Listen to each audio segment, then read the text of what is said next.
과제를 하는 방법에 대해서 제가 여러분들한테 간략하게 설명을 하도록 하겠습니다.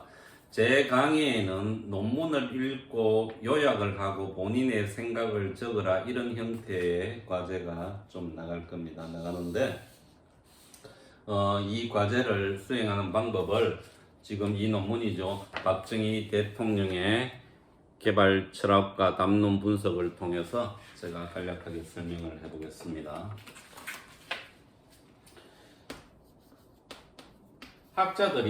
많은 학자들이 논문을 씁니다. 이 논문이라는 것은 가설을 검증하거나 사회 문제를 해결하거나 또는 연구 과제를 수행하는 것이 논문입니다. 예? 이 내용들이 논리적으로 증명이 되면, 논리적으로 증명이라고는 과학적으로, 그죠? 가설이 이 통계를 통해서, 그 다음에 뭡니까? 이제 문제가 여러 가지 조사 방법을 통해서, 검증을 통해서 증명이 될 때 이게 이론이 됩니다. 이 이론이 되게 되면 학자들이나 일반 사람들이 계속 재인용하게 되면 일반화가 되어버립니다. 당연히 어떤 학문적인 진리가 된다는 거죠. 그죠? 일반화되는 과정을 예를 들어서 이제 머슬로의 인간욕구 5단계 이론 같은 경우에는 일반화가 되었지 않습니까? 가장 어떤 그 기초적인 욕구에서부터 자아실현의 5단계 욕구에 이르는 과정 자체가 많은 학자들이 많은 사례를 통해서 검증을 하고 증명을 하고 논리적으로, 그래서 이 부분은 이제 이론을 넘어서 일반화되었다는 겁니다. 일반화되었기 때문에 이 논문을 읽는 것은 박정희 대통령의 개발 철학과 담론은 이러하다, 이론을 내고 이 이론이 인용이 되고 재인용이 되고 계속적으로, 그죠? 학습이 될 때 일반화가 된다는 겁니다. 그렇기 때문에 이제 논문을 그런 차원에서 읽어주면 이제 조금 더 이해를 하기 쉽다, 그렇게 됩니다. 그리고 박정희 대통령의 개발 철학과 담론 분석 같은 경우에는 제가 간략하게 동영상에 올려놓은 부분도 있는데 이렇게 맥락을 짚어 나가십시오. 박정희 대통령뿐만이 아니라 모든 대통령에 해당이 됩니다. 모든 대통령에 해당이 되는데, 모든 국가 정책은 우리나라 같은 경우에는 최고 대통령이죠. 대통령의 정치 철학과 당해 또는 당시대의 여론에 의해서 결정이 된다, 정책. 그런데 이게 대통령에 따라서 이게 클 수도 있고 여론이 클 수도 있습니다. 예를 들어서 미국산 소고기 수입이라든지 이런 부분은 이게 크죠. 이게 크고 소득 주도 성장 이게 크죠. 이게 클 수가 있습니다. 크기 때문에 이렇기 때문에 그러면 제가 이 논문에서는 국가 지도자 박정희 대통령의 정치 철학은 어디서부터 비롯되었느냐? 이거는 문재인 대통령, 이명박 대통령, 전두환 대통령 모두 마찬가지입니다. 자신들의 살아온 역정이나 경험이나 이력, 전공이 이 정치 철학에 막대한 영향을 끼치게 됩니다.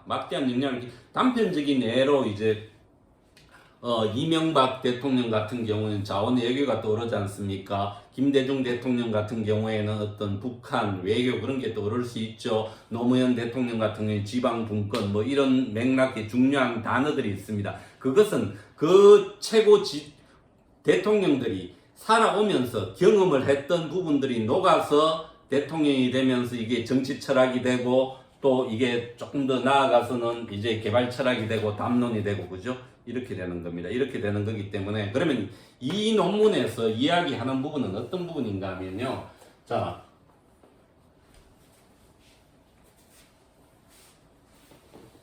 1960년, 70년 한국을 급속도로 이제 성장하게 된 배경에는 박정희 대통령이라는 국가 지도자가 있었다. 이 국가 지도자에 의해서 1970년대의 새마을운동, 그 다음에 62년 경제개발 5개년 계획, 그 다음에 국토종합개발계획, 이 세 개가 어떤 개발 철학의 중요한 근간을 이루고 있다. 그러면 이 근간을 이루게 된 배경은 무엇인가? 그죠? 일제 식민지에 참혹한 어떤 식민지 생활을 경험을 했다. 6.25의 전쟁의 참혹을 경험을 했다. 이러한 속에서 어떤 기아나, 그죠? 잘 살아야 되겠다는 부분이 뼈저리게 느껴졌기 때문에 이러한 부분들이 투영이 되어서 결론적으로 제가 시간이 없으니까 결론 부분만 말씀을 드릴게요. 자, 가난의 경험을 통해서 이제 경제성장, 자립경제, 그죠? 자립경제, 자주국방, 이러한 단어들을 통해서 박정희 대통령의 개발 철학과 정치 철학이 구성되어 있다. 이거를 연설문을 통해서 1900 몇 년도입니까? 1964년부터 1979년 박정희 대통령의 연설문을 통해서 제가 분석을 하고 구조화했던 겁니다. 그러니까 제가 이렇다 정의를 내리는 게 아니고 박정희 대통령이 이 연설문이 이 정도 두께가 됩니다. 이제 인쇄를 하게 되면 이 연설문을 텍스트 분석으로 해서 통해서 돌려보니까 박정희 대통령의 정치 철학은 구조적으로 이렇게 되어 있고 여기에서 핵심적인 부분을 끌어내서 정의를 내렸던 부분이기 때문에 여러분들이 읽어보면 아주 많은 도움이 될 겁니다. 그리고 일부 박정희 대통령을 비판하는 쪽에 이제 진보 진영이나 이런 쪽의 논리 자체는 상당히 빈약합니다. 저는 이런 이야기를 드리고 싶어요. 만약에 1960년대, 70년대에 돌아가서 어떤 진보 영역의 어떤